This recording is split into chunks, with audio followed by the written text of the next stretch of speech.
పదవీ విరమణ పండుగ వచ్చిన కవిత.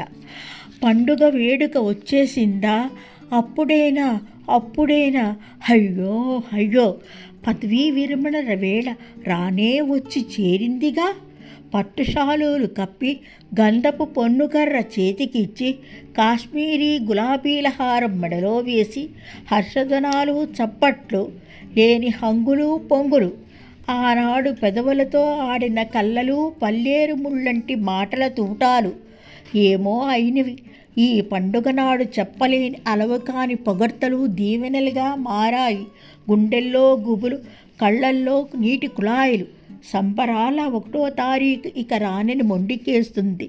పెళ్ళికెదిగి ఇంకెప్పుడు ఆయనే పైటలేసిన కూతురు, ఉద్యోగానికి కబురెట్టు అంటున్న కొడుకు, పొలోమని పాలవాడి కేక, దెబేలు మని గిన్నెలు బాదే పని మనిషి, పచారు కొట్టువాని ఎక్కాల పద్దు పుస్తకం, రెడీ ఇంటెంత చెల్లించమనే 1వ తారీఖు ఇంటి వానర్ హుకుం.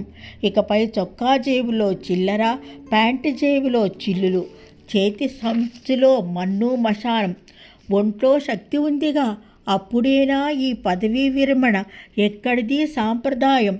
శారీరక బలము ఉడిగితేనే, చేతివేళ్ళు టైపు చేయకుండా ఉంటేనే పోయి ఇంట్లో బొబ్బో అన్నా బాగు లేదే.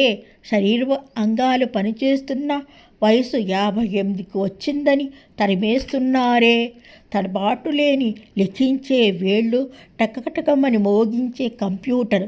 అయినా అసమర్థుని ఆరాటానివి నువ్వు అంటూ దండేసి పూలు జల్లి నవ్వులు రువ్వి తేనె పూసిన మాటలు వెజ్జల్లి, తప్పుకోవయ్యా తాత, తప్పుకోవయ్యా, మేమొస్తున్నాం, మాకీయని చోటు అంటున్న బారులు తీరిన యువత.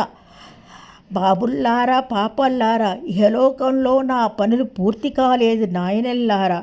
ఈ పదవీ విరమణ పండుగ వద్దు. అయ్యల్లారా, అమ్మల్లారా, తలంబ్రాల పండుగలు ఉన్నాయి, తలంబ్రాలు జల్లాల్సిన పండుగలు ఉన్నాయి, దోవతీ వేడుకలు, చీరల ఫంక్షన్లు మిగిలే ఉన్నాయి నాయనలారా. పట్టు శాలువాలు వద్దు తండ్రి, గులాబీ దండలు తెంపండి, బంతిపూల తోరణాలు వద్దు, కర్రపోటు వేసుకుంటూ పొమ్మని అంటున్నారే. ఇదేమి న్యాయం?